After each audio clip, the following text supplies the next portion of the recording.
I just started my third year this July 1st. And you just also were named the Executive of the Year for the state, right? Yes, I was very surprised by that honor, but it was a wonderful honor from the South Carolina Association of Technical College Commissioners. They voted this past session that I was the CEO of the Year for the state technical college system. Well, what's new coming up this year? Let's start there. What's new coming up at Tri-County Technical College this year? So we've got a lot of great things going on, in particular related to workforce. We've been doing a few, there you go. Okay, let's start. We've got a lot of great things going on. Okay. So we've got a lot of great things going on as it relates to the workforce. A couple of things to feature. One is, of course, the governor, who was up at our Anderson campus just this past month, announced that he was providing access to some funding, gear funding, governor's allocation of funds, and that is providing free tuition, books, fees for a variety of programs that are short-term workforce training programs. So we're able to offer that to our community at no cost. It is just a great thing, and we've learned that he is providing additional funding to make that program possible to continue on at least for another year. What kind of programs are those? So these are programs that provide direct entry into the workforce in advanced manufacturing, healthcare, and information technology. So programs like operator training, computer numerical controls operator training, South Carolina manufacturing certification, CNA or certified nursing assistant, pharmacy technician, programs such as that. And obviously there's a high demand in those areas. Correct. There are high demand and family sustaining wage programs. So these programs really are focused on local workforce needs that help families move from where they are to a better life. Any other new programs starting this year? Yes, we are starting up our criminal justice, our new criminal justice program.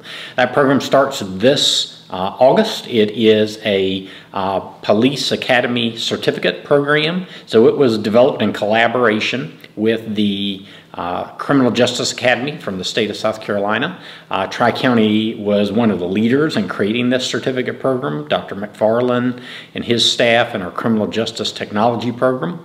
So this is a one-semester certificate. It prepares individuals for entry directly into the Criminal Justice Academy, and after they complete that, directly into the workforce. And the great thing is we've been able to partner with areas like Anderson County Sheriff, City of Clemson, and they are going to provide individuals into this program, and they can send students back to Tri-County to earn the associate's degree. So it's laddered for continued or lifelong learning. And y'all have a cooperative effort with Anderson University, right? We do. To do for law enforcement. We do. So those individuals can continue on after the associate's degree and get their bachelor's degree and even their master's degree.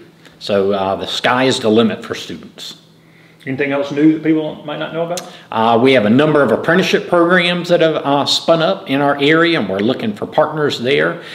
Youth apprenticeship programs are beginning as well. We've got a number of great youth apprenticeship programs, for example, with Arthrex. Youth apprenticeships are a collaboration with our local school districts and our career centers, and business or industry in our area, and Tri-County. So in this way, we're creating a workforce pipeline or a youth workforce pipeline that is really sustainable. So for example, the one with Arthrex is with our computer numerical controls program. So our school districts are providing students through the career centers. So they're finishing up their high school career. They're enrolled at Tri-County in the CNC operations program in the first certificate, and they're working at the location at Arthrex. So they're learning workplace skills while they're in school. They'll be able to finish up that youth apprenticeship program, and we actually have one of those students who has moved on directly now into an adult apprenticeship program. And she is about to graduate with her 2-year associate's degree, and then it will become a full-time member of the Arthrex staff. So great opportunities there. I believe she's 19 years old and working on buying a house.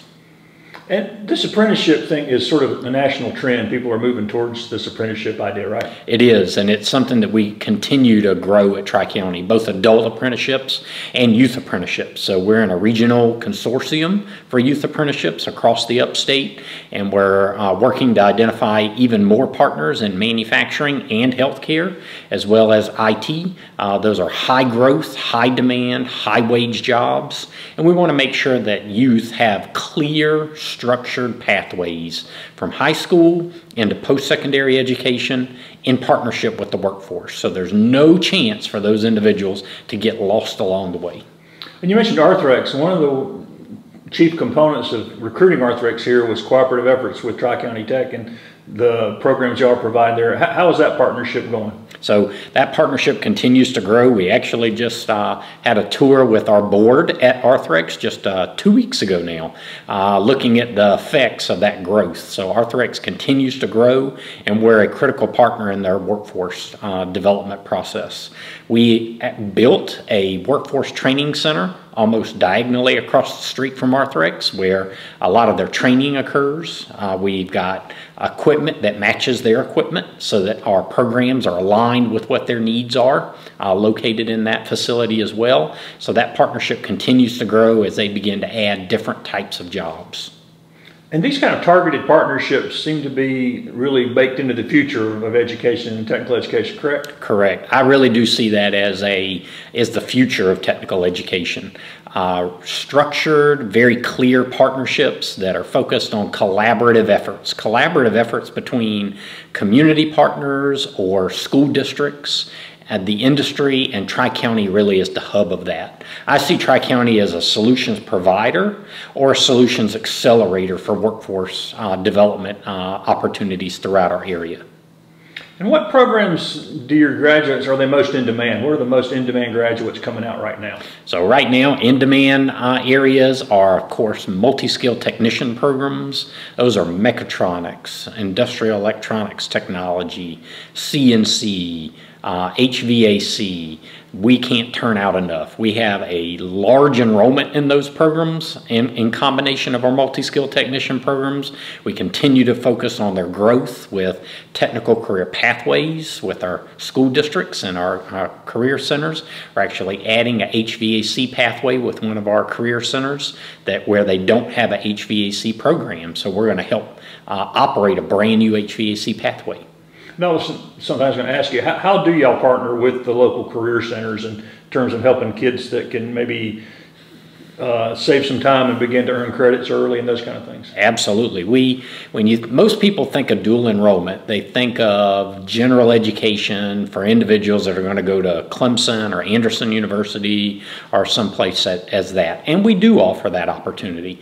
But as of late, we've offered dual enrollment opportunities into our technical programs. And we branded those technical career pathways. So they are clear pathways between the career centers and Tri-County, and they're often matched up with a local workforce provider as well. So we've got technical career pathways in mechatronics, we've got them in industrial electronics, HVAC, CNC. We're developing new ones that start this fall in information technology, and we've got a couple more that are in development as well. And all of those are matched with the programs at the career centers. So we're able to help the career centers get more completers, and we're able to get those students at least a year off of a 2-year degree, so that literally by 19 years old, they've got their 2-year degree, they're able to finish that at no cost to them, and they've got direct entry into the workforce.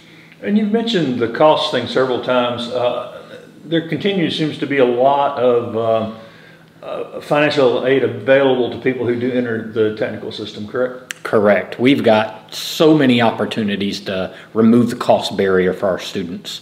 We know that cost is just one barrier, and we've done a lot of work as of late with local and state government to make sure that cost is not a barrier, particularly for our students and their families that are most in need. The great thing that we've also been able to do is add more wraparound services for students, in particular adults that are trying to return or switch the type of work that they're doing. So new grants that provide childcare So we're able to provide childcare to up to 100 of our students at little to no cost. We work to find providers for them so that they're able to locate a provider, go to school at no cost, and complete. Those are the types of things we're doing to make sure that college can fit into their complex lives. Will students coming on campus notice any new construction, renovations, anything coming in this year? So one of the things that we were able to accomplish in COVID is we were able to do an enormous amount of refresh to our classrooms and our labs. We've opened up 2 brand new science labs. We have, during the pandemic, we have been able to refresh almost all of our lecture rooms throughout the campus. We've updated them with brand new technology, completely refreshed. We refreshed all of the technology at our community campuses, so at the Anderson campus as well. So students are going to have just a great experience as they return back to campus. And will there be opportunities for vaccines or anything? Are you going to provide that, or testing or vaccines, as we are looking at an uncertain time right now? Absolutely. One of the things that we started at the beginning of COVID that we'll continue to do is on-campus, on-site testing, nearby testing with a partnership from DeHay, where DeHay is actually set up in one of our parking lots 3 days a week, and the community as well as our students and employees can use them. And we have a partnership with Clemson University and Remedy, who is their third-party provider of testing that provides on-site testing this fall for students and employees. We have opportunities as well for individuals to be tested in a variety of local agencies as well. So testing isn't an issue. And then also vaccines. We partnered with a number of individuals to be able to offer monthly vaccine clinics on campus. We've actually offered already 3 or 4 vaccine clinics throughout the year. We've got great response from the community as well as employees, and more students are getting vaccinated. Are there any goals or strategic objectives you and the board have put forth going through this year, what y'all hope to get accomplished this year? Because you're returning after a very messy year. Yeah, so we are actually talking about that soon in a retreat, formulating some final goals. But I have named 3 priorities that we're really focusing on for this fall. Priority number 1 is maintaining a safe and healthy working and learning environment. If we don't have a safe and healthy working and learning environment, people aren't going to want to return. So we have doubled down on a variety of things that I just mentioned, of testing, vaccine clinics, incentivizing those. Our cleaning and sanitizing protocols remain in place. We've continued to do increased air exchanges, wiping down surfaces, all of the things that you need to do to make sure that you've got a safe and healthy working and learning environment. That's priority number 1. Priority number 2 is taking things that we have learned about how students and employees use technology. We're continuing to infuse technology into our student services as well as our classes. So things like supplemental instruction, where students were able to access it at a higher rate because it was offered virtually. We're going to continue to do that. So I've talked to students, student government, our National Student Leadership Society group, and I've asked them what worked for you, what didn't work for you, and we've used that information to infuse more technology into the way we deliver, while still giving that great personal experience. And then priority number 3 is strengthening enrollment efforts. That I'm happy to say that as we just finished this summer, we were up in enrollment compared to last year and the previous year. And we're tracking to be at a great place this fall as well. So those are the 3 areas that we're really focused on in the near side. And then we'll focus on some of the more emergent things that we need to pay close attention to with the board in our upcoming retreat. Do you have a ballpark figure on how many students in all programs are being involved? I mean, our ballpark figure idea is about 5,800 students for the fall, somewhere between 5,800 and 6,000. Okay. I think that this fall, right now, is the best time to start your educational journey at Tri-County. If not now, when? And I say that because we've got an enormous number of opportunities to make to reduce the cost barrier. We've got students that may not have ever been able to attend whether they be dual enrollment students or adults that are trying to transition from one type of job sector to a new type of job sector that may be more sustainable for them and their families. And the great thing about Tri-County is if you just got an idea or maybe even aren't sure of what to do, we're here to help you figure that out. You don't have to have it all figured out. So at each one of our community campuses, as well as our Pendleton campus, we have advisors that immediately help you with success coaching and enrollment counseling to help you to figure out what your opportunities are. If you need to quickly transition into the workforce, we've got corporate and community education programming that allows you to complete a program in as little as 6 weeks and maybe up to 14 weeks. And you're able to directly enter into the workforce and impact your life. And if it's a traditional age student, you have the opportunity to enter now and use our stack certificate model to move in and out of Tri-County and in and out of the workforce over time. But all of those come with them an additional amount of funds that are available this year in particular to make it possible to attend college. So I can say with almost complete certainty that virtually every student that comes to Tri-County this fall should be able to do so at little to no cost out of pocket with all of the funds that are available.